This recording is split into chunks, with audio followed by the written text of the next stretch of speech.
All right. Our Detroit Pistons considering uh, pursuing Zion Williamson this offseason. The Pelicans are smart. And if the right price, they probably should consider moving Zion Williamson after everything going on.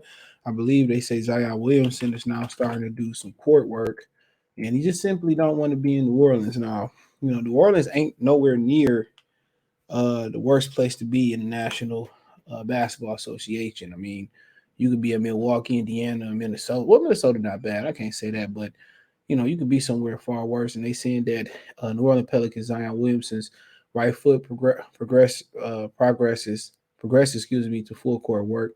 No timetable on return, so they sound like they're gonna be in the play in as well too. So I don't envision him coming back, but you know, uh, talk about with the Pistons go ahead and consider getting in that thing and trying to get Zion Williamson. I mean, let's talk about it.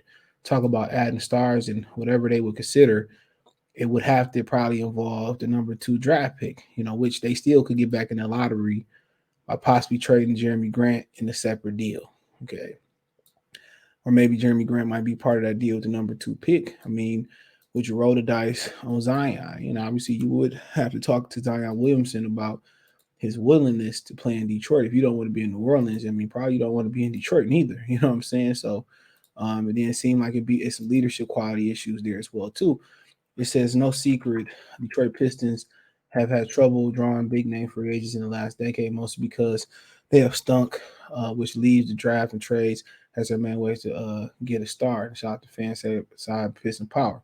They said they already found one in Cade Cunningham. They already found one in the draft in Cade Cunningham, who's starting to become unstoppable on the offensive end and still isn't even close to a finished product. The Pistons also have quality role players, Sadiq Bey. I don't know why people keep saying Isaiah Stewart is even in his name, right? He's not even in this. Like he's very movable, but still love to pair K with another star in which they hope to get in the 22 draft. I also saw a crazy idea thrown out there recently with letting the Pistons a star via trade. Feather Macklin, whoever that is, quote, one, I feel bad for Zion's situation overshadowing the team, but realize the NBA more about stars and teams. Pelicans becoming special. Zion could put them over the top next season. Quote, if Zeke doesn't play in the summer unhappy, I think a trade is possible. Detroit for a top three pick, Bay and Killian. I would do that in a heartbeat. If if you can predict that he want to be here and he gonna be healthy. Other than that, you can't predict he gonna be healthy. So that's over with.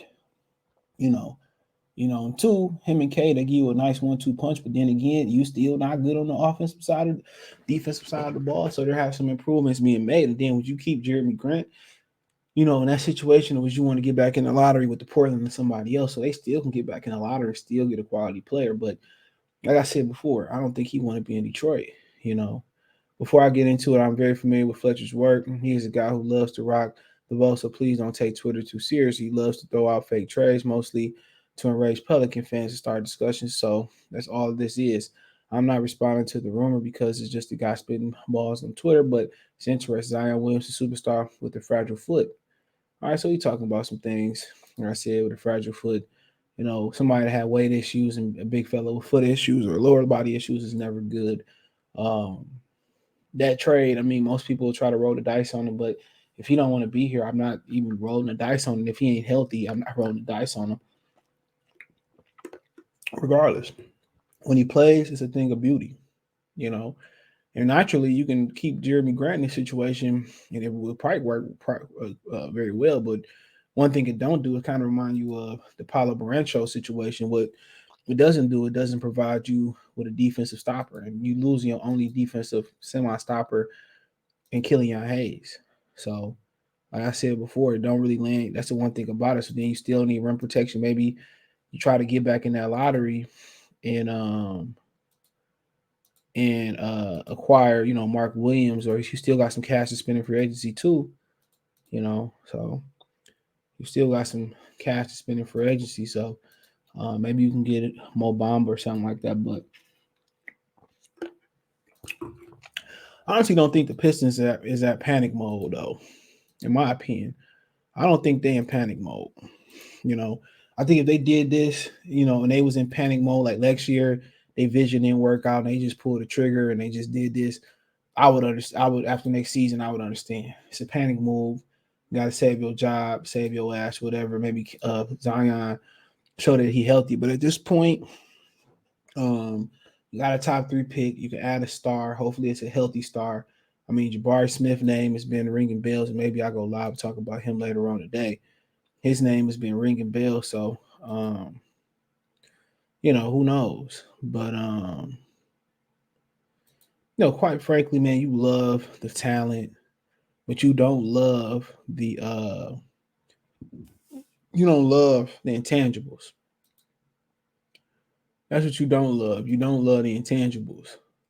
You don't love the leadership. You don't love the work ethic. You don't love if he in a situation or he in a situation that he don't like, he gonna quit. So I mean, at the end of the day, it's somebody you probably gonna have to hand, 150, 200, 200, 250, 150, $120 million to. Are you prepared to offer somebody that's a question mark, and maybe you just talk to him and see his side of the story. You know, that's a maybe you say, "Hey, what's going on?" Like, let me hear your side of the story. You know, and maybe you say, "Whoopty blam blam, this happened, that happened, and that's what happened." Cool. Maybe you can live with it. You have your doctors or your physicians look at his foot and say what you think, and can you control his weight? Will you control your weight? So it's a lot of questions to be asked. You know, but at this point, I would understand it. Um, I would understand it because you probably got an opportunity to get a generational type talent, right? Um, but at this point, depends on how you view the draft. How do you view the top 3 guys? Jabari Smith, even though it's been some talks that he want to be in Detroit, we don't want him. Just honestly, he don't fit the Detroit mold. He don't have enough heart. Evan Mobley had more heart than him, and people question Evan Mobley heart. You know, Evan Mobley more heart than him. And then really, if you want a jump shooter, well, shit, you can go out there and find you. I'm pretty sure there's plenty of jump shooters out there that you can go ahead and draft a jump shooter. Honestly, so he just a jump shooting big fella who don't want to be a big fella. I'm tired of big fellas not wanting to be a big fella. Big fellas not wanting to be centers and stuff of that nature and control the paint. So I'm good on that. You know, you look at Paulo Barancho. What? Come on, what's not to like? He could play some 3, he could play some 4. He's still growing, and maybe he could play some 5. So you get the versatility. The question is defensively. That's kind of what you're getting. You know, that's kind of still what you're getting with Jabari Smith. You're still getting defense. With Shat Holmgren, you're still getting defense. With Paulo Barancho, you're not getting it. And that's kind of what's going to hurt him. But what are you getting is a guy who can handle the rock, post up, shoot, score, and can dominate and already dominated Shed Holmgren earlier this season. So you gotta ask yourself that.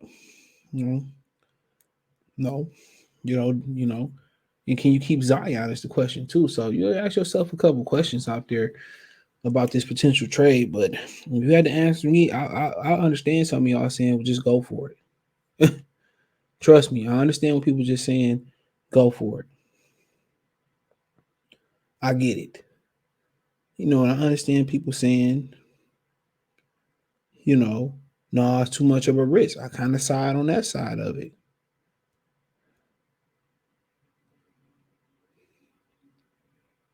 I understand that side of it. So honestly, I don't understand both sides of it. But if you end up getting a number 1 pick, I mean, mm-hmm. But out of the guys that I see so far, this is before I break down the film on the guys in the draft. I like Shat, Paolo, and Ivy, and my 3 guys. Apparently they look into bring in Jalen Brunson. So probably guard is all the way. So you probably looking at a big fella. So and right now my board is probably Shat, Paulo, Jabari Smith. Probably Shat and him. The new thing that kind of hurts Jabari. I mean, what hurts Paulo Brancho is his defense, rim protection. You know what I'm saying? That's the only thing that hurt him. But if the Lions can find, if the Pistons can find a rim protector, and they can find somebody, in the backcourt that can get in there or can slide to the three and get in there and defend. That's what this team also missing depth. They missing another star, and they also missing they missing a rim defender. They missing a few perimeter defenders all around the rim defender. So they missing some defense. So the chances of them turning around next year, they gonna have to fill a void in the backcourt. They gonna have to fill a void at the rim, and they need to fill a void at the on the wing. Couple voids on the wing. So what you're probably saying is probably lean towards Shat Holmgren, because he can defend the rim. He could defend the 3 to 4, probably could defend all 5. But at the end of the day, bro, you ask yourself, if Paulo Brancho become a great defender, a good defender. So um, defensively, they lacking. You don't want to put a team together like the Charlotte Hornets, who got to outscore and don't have any great individual defenders outside of Terry Rozier, which he probably don't play defense over there no way anyway.